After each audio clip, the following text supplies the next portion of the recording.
Earth, mid-22nd century. Humanity had achieved remarkable progress in limited space technology, with bases on the Moon, Mars, and the asteroid belt, but remained unaware of the vast intergalactic community's existence. The pale blue orb hanging in space had endured centuries of human civilization's rise and fall. Now, in the 2150s, Earth's society struggled with intensifying climate change and persistent geopolitical tensions, despite the loose global government known as the United Earth Directorate, UED. The planet was a complex mix of technological marvels and persistent human challenges, a testament to both ingenuity and folly. At the Lunar Observatory, Dr. Eris Thorne stared at his data screen with growing concern. For the third consecutive week, the gravitational readings from the outer solar system showed subtle but unmistakable anomalies. A rationalist by training, but sensitive to bigger patterns, the young astrophysicist's instincts told him something was fundamentally wrong. Running diagnostic sequence Alpha 9 again, he murmured, fingers dancing across the holographic interface. Filter out all known sources of interference. The anomalies remained. Thousands of kilometers away, Colonel Eva Rostova stood at the command center of the UED Space Defense Force's primary orbital station. A pragmatic career military officer, her weathered face reflected decades of service protecting Earth's expanding presence in space. Another localized solar storm affecting the Mars colony? She questioned her subordinate, frowning at the report. That's the third unusual flare this month, and completely unpredicted by solar monitoring. Yes, Colonel. Communications will be disrupted for at least 7 hours. And there's more. An unknown pathogen has been reported at the Ceres mining outpost. Quarantine protocols initiated. Rostova's eyes narrowed. Add it to the situation board. Something doesn't add up. Neither Thorne nor Rostova knew they were being watched. In a cloaked vessel beyond Neptune's orbit, Ambassador Kalin observed Earth's activities through advanced monitoring systems. His elongated features, characteristic of the peaceful Lyrian species, reflected conflicted emotions as he recorded his private thoughts. The Council's assessment continues, but I find myself increasingly troubled by our methods. These humans show remarkable adaptability despite their primitive technology. The directive to remain undetected while testing their societal resilience may require reconsideration. He paused as a notification flashed across his screen. The advanced energy experiment on Earth's moon had reached a critical stage. The Council was particularly interested in humanity's progress in this domain. On the lunar surface, the experimental fusion reactor represented humanity's most advanced energy technology. Dr. Thorne had traveled from the observatory to witness the test firsthand, a potential breakthrough that could revolutionize Earth's energy needs. Power levels stable, announced the lead engineer. Beginning secondary containment field test in 3, 2. What happened next occurred with frightening speed. Alarm systems blared as energy readings spiked beyond all predictable parameters. Scientists scrambled for emergency protocols as the containment field fluctuated wildly. "This isn't possible," shouted the chief physicist. "Something is interfering with the quantum stabilizers." Thorne noticed a strange ripple in the air near the reactor's main conduits, almost like the visual distortion of heat, but somehow more substantial. Before he could point it out, the emergency blast doors slammed shut, separating him from the main chamber. The explosion rocked the entire facility. 27 scientists and engineers died instantly when the reactor breached containment. Only an emergency failsafe prevented a catastrophic meltdown that would have jeopardized the entire lunar colony. In the aftermath, amid grief and confusion, Thorne meticulously analyzed sensor data captured during the disaster. What he found made his blood run cold. Unmistakable evidence of external interference. An extremely concentrated, precisely modulated energy wave had systematically overwhelmed the reactor's safety systems. This was no accident or equipment failure. This was an attack. With trembling hands, Thorne compiled his findings and requested an urgent meeting with Colonel Rostova. Though initially skeptical of his conspiracy theory, her doubts evaporated as Thorne methodically presented the physical evidence: strange particle residue, unnatural energy patterns, and the statistical impossibility of simultaneous safety system failures. "Are you suggesting aliens?" Rostova finally asked, the words sounding absurd even as she said it.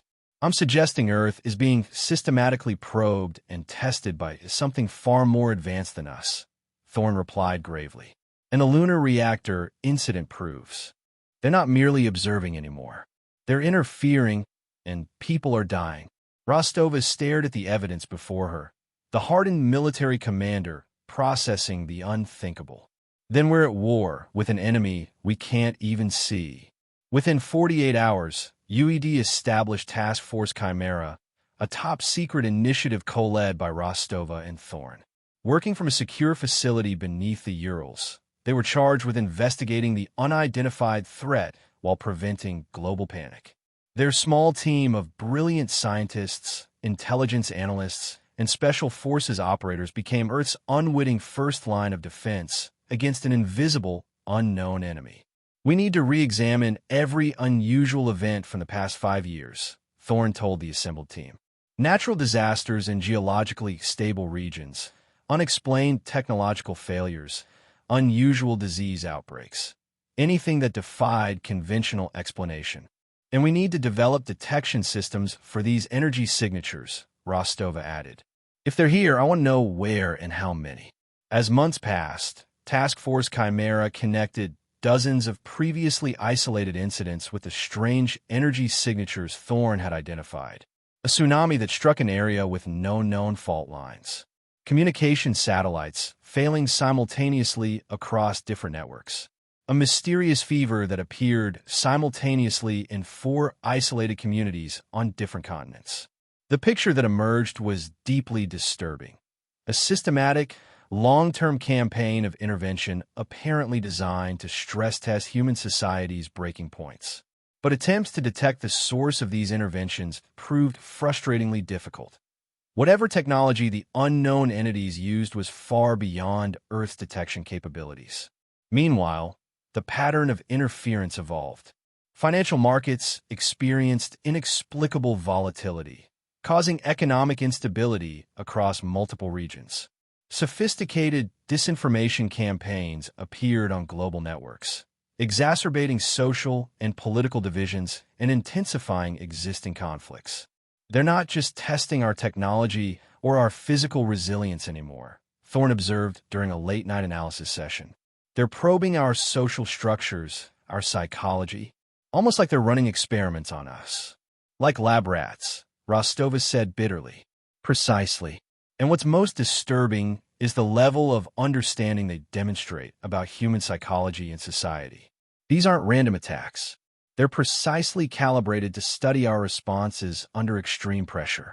As Task Force Chimera continued their investigation, Ambassador Kalin observed the proceedings with growing discomfort.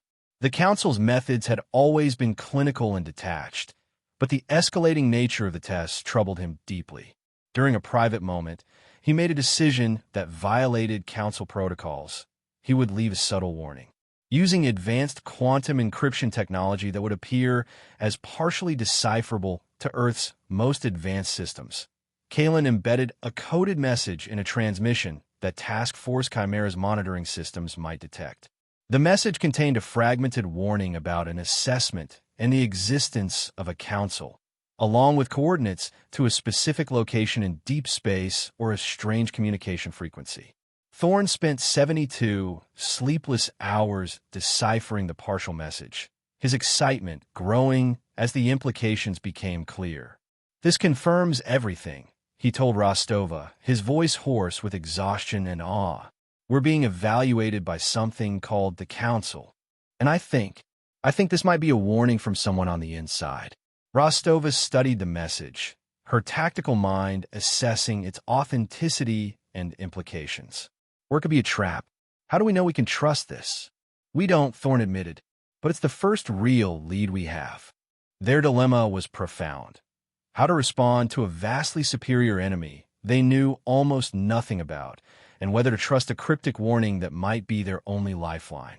While the public remained unaware of the extraterrestrial threat, the cumulative pressure from cascading crises was pushing humanity to its limits. But something unexpected began to happen. Instead of complete collapse, communities demonstrated remarkable resilience. Local support networks strengthened, scientists collaborated across borders to address urgent problems, and a fragile but growing spirit of unity emerged in the face of shared adversity. Task Force Chimera observed these developments with cautious hope. Perhaps humanity's greatest strength was not its technology or military power, but its adaptive social structures and capacity for cooperation under pressure. Billions of light-years away, in a massive structure orbiting a neutron star, the Galactic Council convened in its grand chamber. Hundreds of species were represented in the ancient governing body that maintained order across thousands of worlds. Currently, a heated debate was underway regarding the ongoing assessment of Earth. Arbiter Forlag, a tall, imposing figure with crystalline exoskeletal features representing the Council's pragmatic faction, addressed the assembly with cold logic. The preliminary tests have yielded insufficient data to properly evaluate the true nature of these humans. His amplified voice resonated through the chamber. Their development trajectory presents a potential future threat to galactic stability. Their technological advancement rate is concerning, particularly their weapons development, and their historical propensity for violence cannot be ignored. Ambassador Kalen rose to speak for the moderate faction. The humans have demonstrated extraordinary resilience and capacity for cooperation despite our increasingly severe interventions. Their communities rebuild, they adapt to challenges. I submit that further interference is both unethical and potentially dangerous. Murmurs rippled through the chamber as council members reacted to this bold statement. Forlag's crystalline features glinted under the chamber lights. Ethics. We are responsible for maintaining order across thousands of civilizations. The potential risk posed by an unchecked, rapidly advancing species cannot be left to chance or sentiment. I propose a final, more rigorous test, one that will reveal their true nature beyond any doubt. What exactly are you proposing, Arbiter? Asked an elder member. A direct intervention that will stress their societal structure to its absolute limit. If they respond with cooperation and reconstruction, perhaps Ambassador Kalen's assessment has merit. If they descend into chaos and self-destruction, we will have protected the galaxy from a future threat. Despite Kalen's impassioned objections, Forlag's proposal passed by a narrow margin. The Council would proceed with a final, more severe test of humanity's nature. Back on Earth, Task Force Chimera had made significant progress in monitoring and predicting the mysterious interventions, though they remained powerless to prevent them. Then, without warning, everything changed. A new bioengineered virus appeared simultaneously in major population centers across Earth. Unlike natural pathogens, this engineered disease targeted the human immune system with terrifying precision, causing severe illness but deliberately stopping short of high mortality. Within weeks, healthcare systems worldwide approached collapse under the strain of millions of sick patients requiring intensive care. Thorne, who had been working on an experimental quantum detection system based on the mysterious message they'd received, made a breakthrough just as the pandemic reached crisis levels. "I've got them," he shouted, bursting into Rostova's office. "My new detection system works. I can see them, Eva, council ships, cloaked but definitely present. At least 7 of them positioned throughout the solar system, including one in Earth orbit." Rostova stared at the data, her face hardening. "This virus, it's their doing?" "Without question. The genome shows signs of engineering far beyond current human capabilities. This is the final test mentioned in the warning message. As millions suffered worldwide, Task Force Chimera gathered incontrovertible evidence of the alien presence and the nature of their systematic campaign against humanity. The scale and cruelty of this latest attack, deliberately engineered to maximize suffering while studying human response patterns, forced their hand. "We can no longer keep this secret," Rostova told the emergency meeting of UED leadership. The world needs to know what we're facing. After initial shock and disbelief, UED authorized a global broadcast. Thorne and Rostova presented the evidence directly to humanity. Earth was under attack by an advanced alien civilization that had been testing and experimenting on humans like laboratory specimens. The lunar reactor disaster, natural calamities, economic disruptions, and now the engineered pandemic. All were part of a clinical assessment by an entity called the Galactic Council. The revelation sent shockwaves across human civilization. Initial panic gave way to something deeper and more potent: collective outrage. The knowledge that an advanced civilization had deliberately caused suffering and death, treating humans as experimental subjects rather than sentient beings worthy of dignity, ignited a primal fury that transcended national, cultural, and political divides. A rallying cry emerged spontaneously across communication channels worldwide. They crossed the line. This shared indignation catalyzed an unprecedented global unity. Former adversaries set aside long-standing conflicts in the face of this existential threat. The UED received emergency powers that would have been unthinkable months earlier, as humanity mobilized for its first interspecies conflict. Scientists and engineers worldwide worked around the clock, sharing technologies and breakthroughs that had previously been guarded as national secrets. Medical researchers developed treatments for the engineered virus based on understanding its artificial nature. Military forces coordinated under unified command for the first time in human history. Meanwhile, Task Force Chimera had been elevated to Central Command status, with Rostova and Thorne at its helm. They faced the seemingly impossible task of developing a meaningful response against a vastly superior enemy. "We can't win a conventional war," Rostova acknowledged in the strategy session. "Their technology is centuries beyond ours. But we don't need to win outright," Thorne replied. "We need to deliver a message they can't ignore. Show them that humanity is not a passive subject for their experiments." Over 3 feverish weeks, they developed an audacious plan with multiple components. First, a deliberate decoy operation would attract the attention of Council observation ships to a prepared area. Second, hastily developed weapons based on analysis of Council technology would be deployed: quantum-enhanced EMP warheads, space-traversing torpedoes based on Thorne's gravitational theories, and localized gravitational wave disruptors. These were primitive by Council standards, but designed to exploit potential vulnerabilities and, crucially, to surprise an enemy that considered humans technologically primitive. Third, and perhaps most boldly, an information warfare component would broadcast a defiant message on Council communication channels that Task Force Chimera had managed to partially infiltrate, declaring humanity's right to self-determination and providing evidence of the Council's unethical interventions. Finally, if necessary, a sacrifice play, a suicide mission to disable a key command vessel or destroy a hidden observation facility within the solar system. Colonel Rostova addressed the assembled SDF crews before deployment, the first human military force knowingly going into battle against an alien enemy. "Make no mistake, we are outmatched in every conventional measure," she told them frankly. "But they don't expect us to fight back at all. They see us as lab rats, not warriors. Today we show them their mistake. Today humanity stands up and says, 'Enough. No more experiments. No more treating us like test subjects. We are humans, and we demand to be treated with dignity or left alone.'" The battle began with a series of apparent breakthroughs in fusion technology at research centers across Earth and the lunar colony, bait designed to draw Council observation ships closer. As expected, several cloaked vessels moved to optimal monitoring positions. Then came humanity's first punch: synchronized EMP pulses specifically calibrated to disrupt Council cloaking technology temporarily revealed several ships in Earth orbit and throughout the solar system.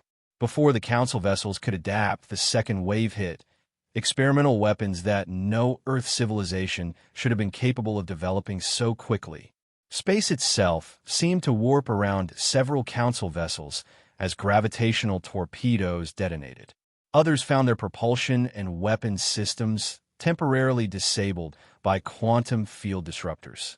Meanwhile, Earth's fledgling military spacecraft, vastly outclassed but piloted with desperate courage, engaged in the first interspecies battle in human history. Aboard the Council Command ship, Arbiter Forlag watched in disbelief as human vessels swarmed toward his position, executing maneuvers that should have been beyond their capabilities. "Impossible," he muttered as damage reports flooded in from multiple vessels. They couldn't have developed countermeasures so quickly. His communication officer interrupted with urgent news. "Arbiter, the humans are broadcasting on our secure channels. I don't understand how they accessed." "Play it," Forlag commanded. The message began playing throughout the Council fleet and simultaneously across all Council communication networks, a feat that should have been technologically impossible for humans. Thorne's face appeared, resolute and defiant. "To the entity known as the Galactic Council, we are humanity. For years you have watched us, tested us, and treated us as laboratory specimens rather than sentient beings deserving of dignity and respect. You have caused deaths, suffering, and chaos as part of your assessment. Today, we demonstrate that we are not passive subjects for your experiments." The broadcast shifted to show evidence of the Council's interventions, the suffering caused, and the human response. "We may be technologically behind you, but we will not be victimized. We claim the right to develop on our own terms, free from interference. Our solar system is sovereign territory. We do not seek conflict with the wider galactic community, but we will defend ourselves with every means at our disposal." The message concluded with words that would echo across Council space. "We are humanity. Never cross this line again." As the broadcast continued, a small, stealthy craft piloted by a volunteer suicide squad approached the primary Council monitoring station hidden within Saturn's rings. Their mission: to destroy the facility that had coordinated the most severe tests on humanity. The battle raged for hours. Human casualties were severe. Nearly 40% of Earth's space defense forces were destroyed or disabled. But they achieved what many had thought impossible. The Council fleet was forced into retreat, with several vessels severely damaged and the monitoring station completely destroyed. In the command center on Earth, exhausted staff erupted in disbelieving cheers as Council ships began departing the solar system. Rostova and Thorne exchanged a look of grim satisfaction. Humanity had bloodied the nose of a vastly superior foe and lived to tell about it. The victory celebration across Earth was tempered by mourning for those lost in the battle and in the previous tests. Memorials were established for the lunar reactor victims, now recognized as the first casualties in an undeclared war. The engineered virus was finally contained, though millions would suffer long-term health effects. Humanity had experienced both its greatest trauma and its most unifying moment. Nations that had been adversaries for centuries now found themselves allied against an external threat. Resources previously devoted to internal conflicts were redirected toward space defense and monitoring systems. The UED, once a loose confederation, was strengthened with unprecedented authority to coordinate Earth's defenses and technological development. Dr. Thorne became the head of a new xenoscience division, tasked with understanding Council technology and developing countermeasures. Colonel Rostova was promoted to general and given command of the expanded Space Defense Force, now Earth's highest priority military branch. But both knew the fight was far from over. The Council had merely withdrawn to regroup, and humanity's provocation would not go unanswered. In the Galactic Council chambers, the fallout from the failed assessment was catastrophic for Arbiter Forlag. Evidence of the increasingly unethical nature of his testing protocols, combined with the humiliating retreat of Council forces, had destroyed his credibility. The humans not only resisted, but managed to breach our secure communications and inflict significant damage on our vessels, an elder council member summarized. Arbiter Forlag's assessment methods have proven both unethical and dangerously counterproductive. Ambassador Kalin stepped forward. a move for an immediate cessation of all testing protocols against Earth. The humans have demonstrated not only resilience, but the capacity to advance rapidly under pressure. Further antagonism will only accelerate their weapons development and unify them against the wider galactic community. Debate raged for days, but ultimately the moderate faction prevailed. The Council, recognizing both the ethical failures of their approach and the potential danger of a permanently hostile humanity, decided to change course. 3 months after the battle, a single Council vessel approached Earth openly, broadcasting on frequencies humans could detect. It carried Ambassador Kalen as an official envoy. After careful security preparations, he was permitted to land at a neutral facility in international waters.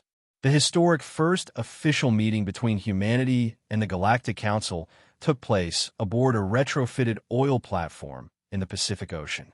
General Rostova and Dr. Thorne led the human delegation, facing Ambassador Kalen across a hastily constructed conference table. "I come authorized by the Council to offer an indefinite cessation of hostilities," Kalen began, his translator converting his speech to English. "What you call tests have been permanently terminated." "Not an apology, I notice," Rostova observed coldly. Kalen's expression shifted in a way that might have been discomfort. "The Council has existed for millennia, overseeing thousands of developing civilizations.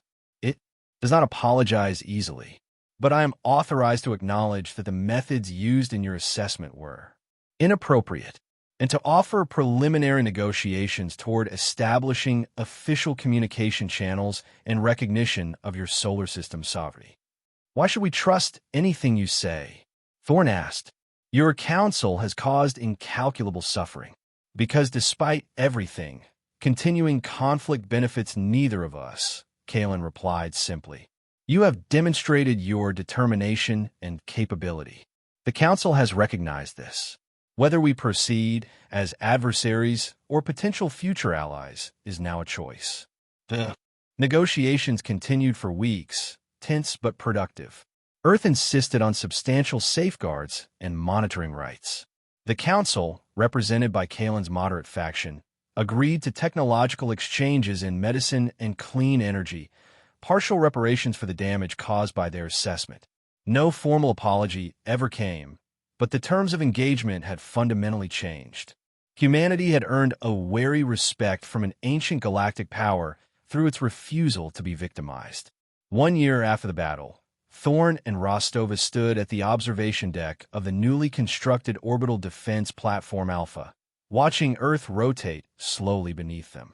Construction crews worked nearby on the massive structure, Earth's first line of defense, built with a hybrid of human ingenuity and carefully selected Council technology transfers. "Do you think they'll keep their word?" Rostova asked, her military pragmatism never quite allowing complete trust. Thorne considered before answering. "I think they'll respect strength and determination. We've shown both. Trust will take generations, if it ever comes."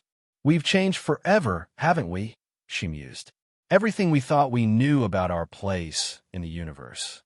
"We've grown up," Thorne replied. "Childhood ends harshly sometimes. But we're not alone, and we're not helpless." Below them, Earth continued its eternal rotation. Nations that had been enemies now collaborated on defense systems and space exploration. The first human ships equipped with modified Council propulsion technology were preparing for exploration beyond the solar system. Universities worldwide had established xenology departments. Children played with toys representing both heroic SDF pilots and various imagined alien species. Humanity had entered the galactic stage through fire and blood, earning its place not through invitation, but through fierce defense of its dignity. The road ahead remained uncertain, filled with diplomatic challenges and potential threats. But one thing had been made abundantly clear to the cosmos. Even the most primitive civilizations have boundaries that should not be crossed. And when that line was crossed, humanity's rage had echoed across the stars, a defiant declaration that would define its relationship with the wider universe for generations to come.